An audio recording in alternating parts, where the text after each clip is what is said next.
The views and opinions of the following show do not necessarily reflect the views and opinions of News Talk 1450 WOL, Radio 1 Incorporated, or their management. This is Montgomery Mosaic on 1450 WOL, WPRS, HD2, and worldwide on WOLDCnews.com. Montgomery Mosaic features topics of interest to Montgomery County residents, businesses, and visitors. Here now is your host, Deborah Milo. Montgomery County, and welcome to another edition of Montgomery Mosaic. I'm your host, Deborah Milo. I hope you're having a great day today. It's a beautiful day in the fall, despite the rain that we've had last night. We have an interesting show today and a great subject matter, which is going to focus on something that's a little unique this time. It's the Montgomery County Department of Corrections. And it's my privilege and pleasure to actually introduce Mr. Robert Green. He's the director of the county's Department of Corrections. And he's going to talk about his role at the department and some positive things that we didn't know about the great work they do at corrections. Now, I have to say, Rob is also a friend of mine, and he likes to give me a hard time from time to time, too. But it's mutual, to say the least. Rob, welcome to Montgomery Mosaic. Good morning. Thank you very much for having me. It's nice to be here with you this morning. We really appreciate you taking time away from your incredibly busy schedule to join me. Now, I'm sure our listeners would be intrigued to know how you came to have a career in corrections. Can you share a little about yourself? Well, I started in corrections in 1985. My interest was a law enforcement career, or corrections and law enforcement career together. Started at that point in Frederick County, Maryland, with the Frederick County Sheriff's Office. And after about 6 months in corrections, I really became, I think, enamored with the work, the opportunity, the ability to see the fruits of your work every day. And as you know about me, Deb, I very much enjoy being around people and talking to people, and I enjoyed that aspect of being able to help people return back to our community better connected than when they came in the door. It spoke to me, and 32 years later, I am pleased to continue in that career. Can you believe it's been 32 years? No, it absolutely seems like yesterday. I spent the first 16 years of my career there in Frederick County, and then in 2000 was fortunate to come to Montgomery County to work for then Director Art Wallenstein. Montgomery County was making a huge investment in the future of corrections, and Director Wallenstein is if there's such a thing as the father of modern corrections, he would be an individual that I would very much say was at the forefront of doing that, and quite frankly was one of the architects of much of what we have put in place and continue today as a very progressive human, community-focused correctional system. Well, you're absolutely right about that. And although, Art is enjoying retirement, we are definitely glad that you are here as well. Well, let's begin a little bit about talking about the role of the Department of Corrections, because, see, sometimes I think that we have a tendency to be either misinformed or miseducated about what corrections really is, despite of what we make assumptions about. Well, you're exactly right. I think we have this entertainment media portrayal of what corrections is. And as I said, doing this for 30 couple of years now, and fortunate, I've been in Montgomery County for 16, the last 2 as the director appointed by Executive Leggett. The entertainment media portrayal that we often see that doesn't factually look at what we're tasked with doing. It's the Sylvester Stallone Lockup USA kind of environment. Even some of the documentaries that we see really focus on the negative aspect of what corrections is, not the positive. And, on any given day, I think what we have to realize in this country is that in Montgomery County, in local jails around the country, approximately 90 to 92% of the people we touch coming into a local system are returning back to the streets of our community. They are not going on to long-term stays in state prisons. So if you want to look at our system in Montgomery County, that holds very true. We touch up to 15,000 people a year. And our focus very much on that 15,000 is what can we do while we have individuals in our custody or under our supervision, which I'd love to talk about, because I think the perception is that everyone is either in an incarcerated environment, which is not factual. Right. But we're concentrating on helping individuals return back to the community, connected to what is in Montgomery County a wealth of services, a wealth of opportunity, and we want to build those bridges for our returning citizens. I'm so glad to hear you say that, because just to your point, you were talking about the some of the things that we see portrayed in the media, and it's just not factual. It's just not factual. No, on any given day, we're in Montgomery County. We supervise approximately 2,500 people in various stages of criminal justice involvement. So we have the traditional 7 locks, those that may be familiar with in the community. That's our intake assessment and diagnostic facility. We operate a central processing unit that works very closely with all of the law enforcement agencies in Montgomery County in the intake process of someone coming into our system. At that point, well over 50% of the population that go before a district court commissioner are released back into the community or released to one of our community-based programs. We operate a very robust pretrial supervision program. Right. And for the listeners, pretrial supervision is the ability to be released into the community by a judge with a consensus of the state's attorney, public defender, and we are supervising an individual in a pretrial capacity while they're in the community. They're not in jail waiting trial, making sure that an individual is not solely incarcerated on their inability to pay a bond. Right. Whether it be a $50 bond or a $5,000 bond, if you don't have that level of money, that presents a problem. But bond, we're looking at risk to community.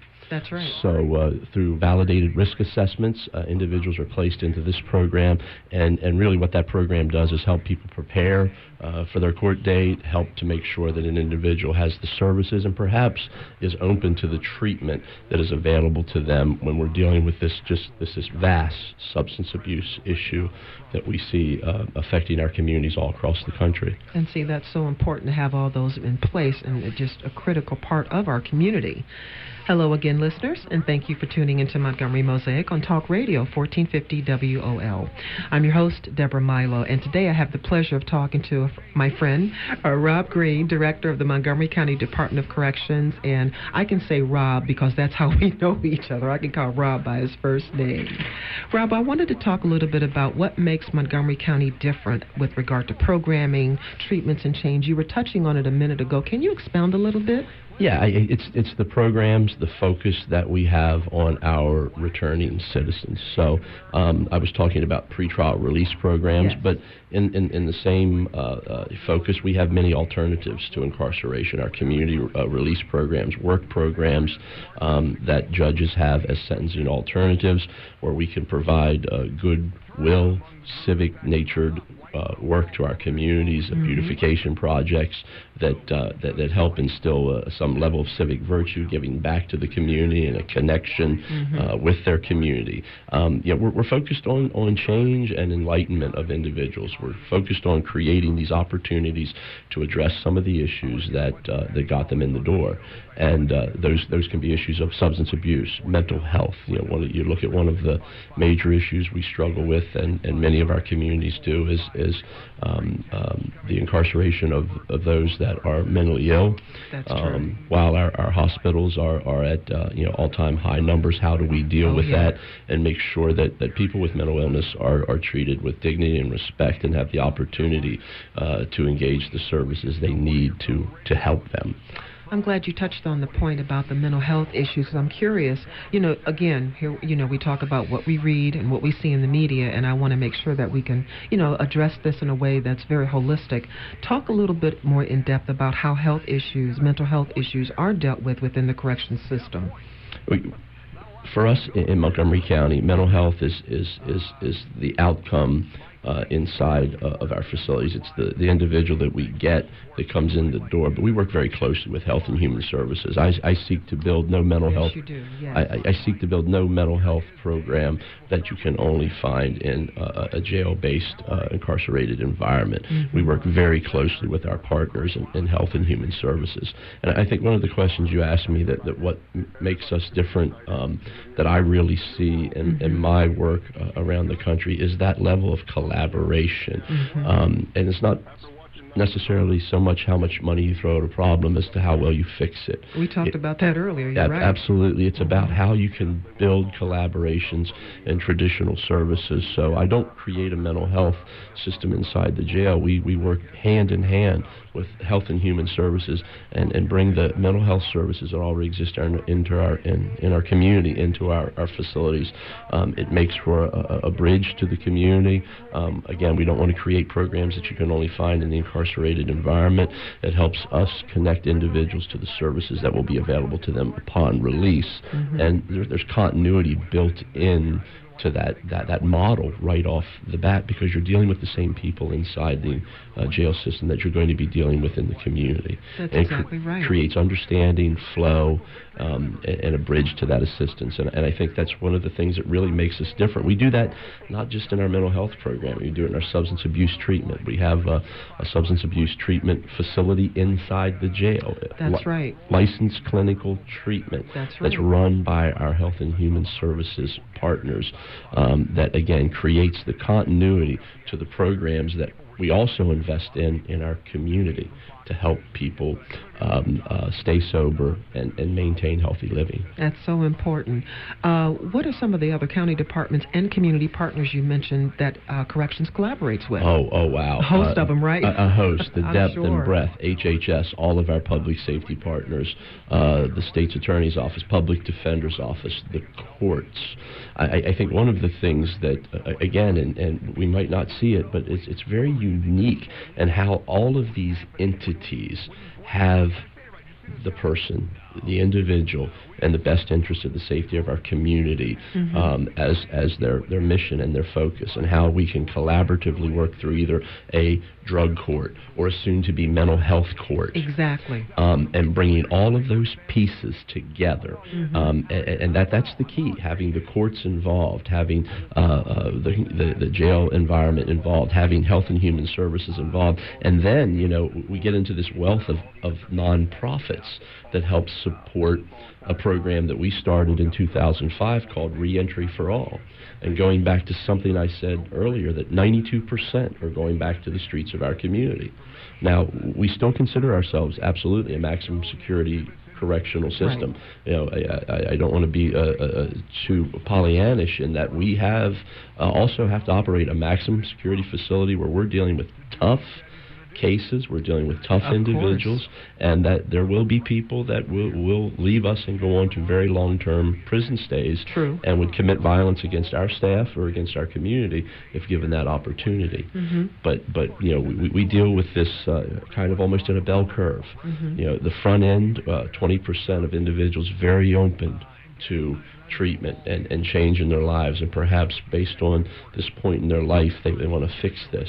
On the back end of that bell curve, 20% that have the ability to be violent, dangerous to our community, dangerous to our staff, that we have to manage them in a very constitutional way, but taking measures to make sure our community, our staff are safe.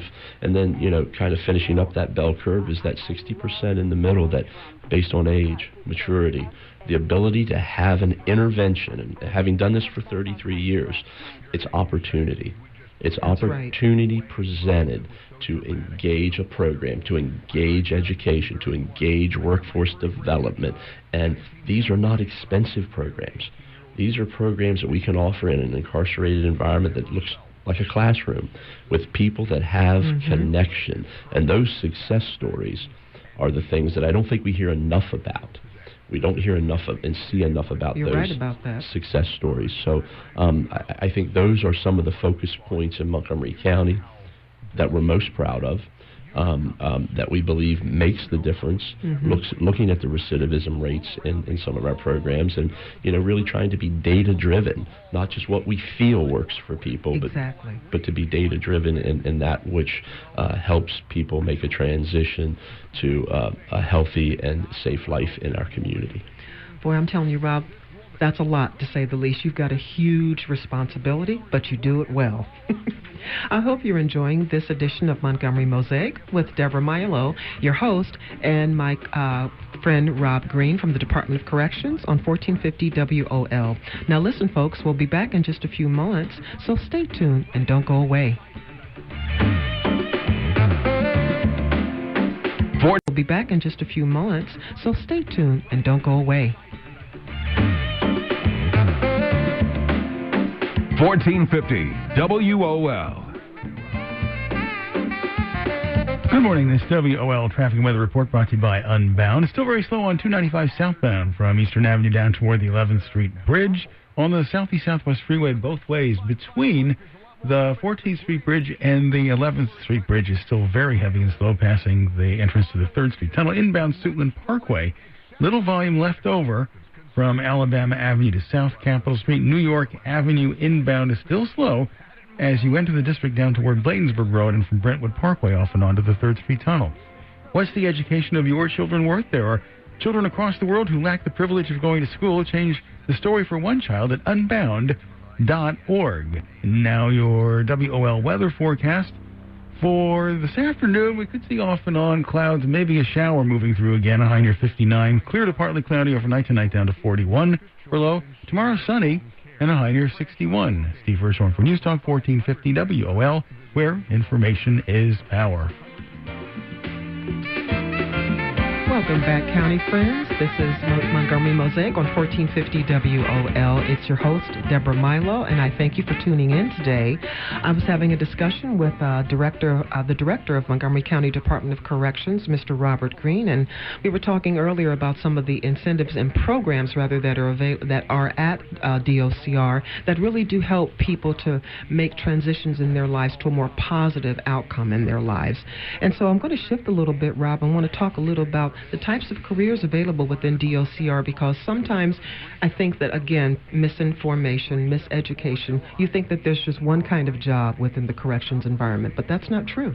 Oh, absolutely not. You know, and we talked in the beginning of the show about some of our successes, but the important thing to realize is successes are built upon people helping people. That's right. And it's not just about, the program. There's someone behind the scenes that has a heart for that work. And is making it happen. So I'm very pleased to talk about what I often brag about as one of the most incredible staff in the county, and obviously I'm biased. Just a little bit.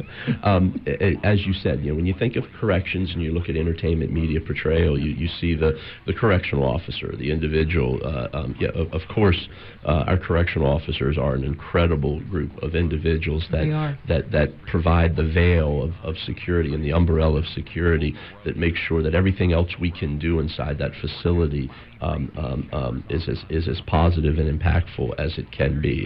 And they are an incredible group of individuals. But when you start talking about occupations, I think people forget, I have teachers, I have workforce specialists, I have substance abuse therapists, mental health therapists, case managers, doctors, psychiatrists, psychologists, registered nurses, licensed practical nurses, administrative staff, classification, pretrial staff, in our community corrections division, which is a huge division of our operation.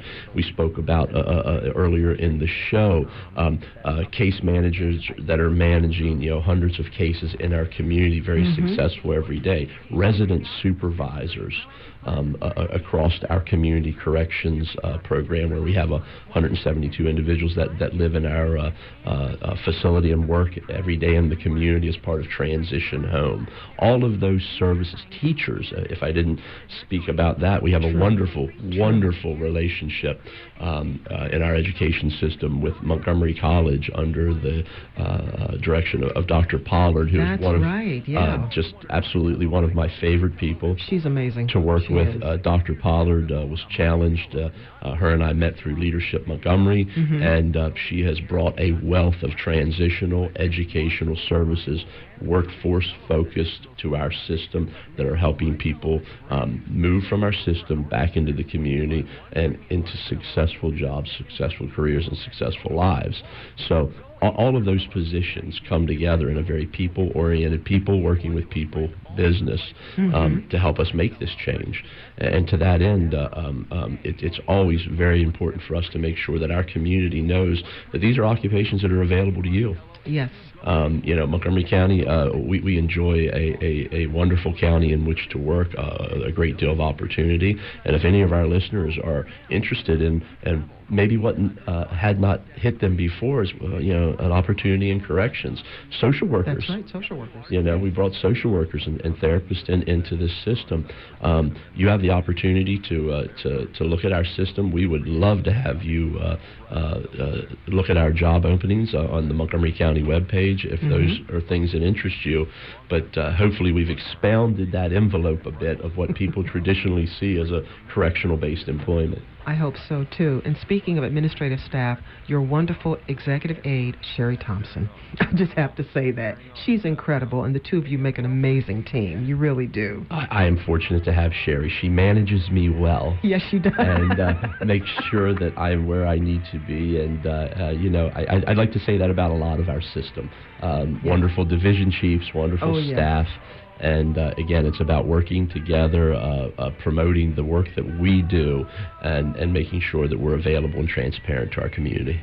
Talk a little bit about the diversity and inclusiveness of staff and how important that is for staffing to reflect the values and the people of the community. I know you and I chatted about that before, and we know how important it is, but I want you to talk about it. Oh, absolutely. We're dealing with 15,000 of our citizens that come in to our facility, and again, a very small number going on to long-term stays in facilities beyond us. It's so important for corrections to recruit locally, to assure that within your system you reflect that which you see in your community. We don't want to be different. We want to be part of that community and part of that reflection. One of the things, very proud of, but people may not initially put it into play in a correctional environment. I have over 40 staff today that speak multiple languages. Obviously, Spanish primarily, but French, Bengali, Vietnamese, and we're Korean individuals that are sign language interpreters, and that is so important in an environment where we need to be able to communicate in a county that I think at the last time I checked, 130 plus languages spoken in our public school system. I think you're right. And how do you communicate across those lines? Obviously, when you don't have that staff member available, you have language line. But when it's reflective, when you walk into an environment that's reflective of the community, the society in which you live, I think that there is a bit of an exhale. I'm sure that there are people here that look like me, that understand my focus and the training that we provide all of our staff. That is an important aspect of corrections. If you're in a human-focused business, your staff need to reflect the community in which you serve. So that's something that, again, we focus on, that inclusiveness, that level of diversity, and I mentioned staff that are bilingual, and we pay our staff a stipend, an additional stipend, that not only do we assume that they are, but they're tested. So they're tested to be able to communicate in those languages effectively, to the benefit of not just the Department of Corrections, but to the benefit of other county departments that may also need that service. Well, that assessment piece is very critical, and I can understand that, to say the least.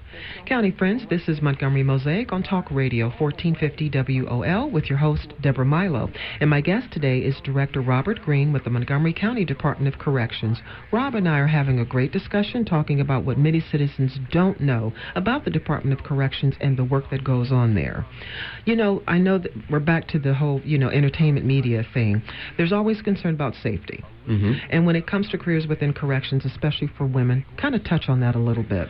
Well, 34% of our staff, uniform staff, across the department are women. I didn't know that. And that number may be a bit high if I'm looking at the resident supervisory staff, but people that are in direct contact, let's say direct contact with the inmate population, right, which are most of those occupations we've talked about. Teaching, you got to be in direct contact to be able to do those types of programs, and they are women. You know, the corrections portrayal, and it's often just so negative. There's no other way to say it, that they're concentrating in the portrayal of the individual that has the uniform shirt that's about a half a size too small, right, and is pumped up and needs to be a buff individual to do this work, and that could not be further from the truth. The individual that I often look back to as a mentor, and one of my training sergeants was 5'5".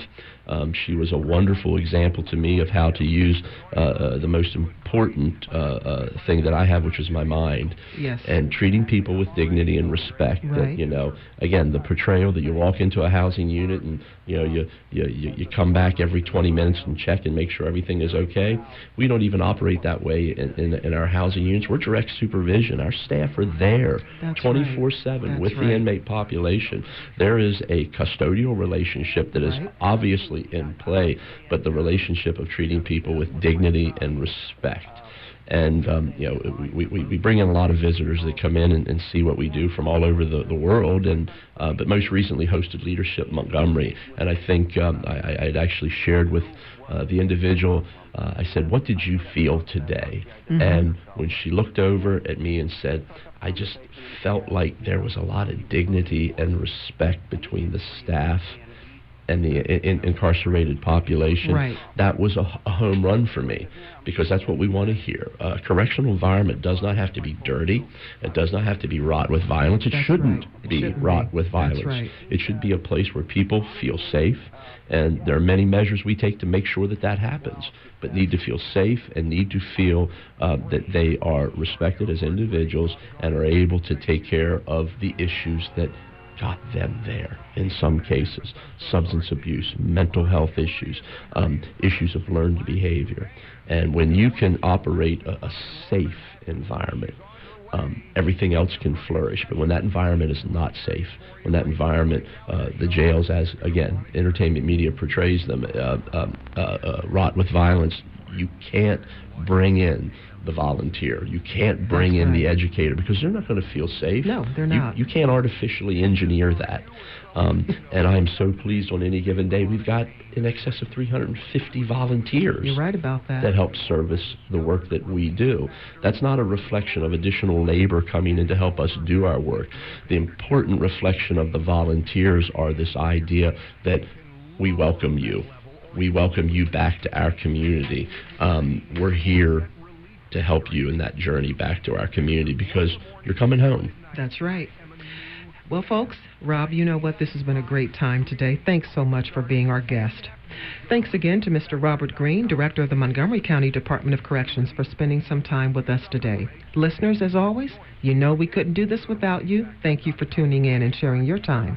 Now, don't forget to tune in again next month for another Montgomery Mosaic on 1450 WOL, WPRS HD2, and worldwide on WOLDCnews.com. Till next time, be good to yourself and others, and make it a fabulous day.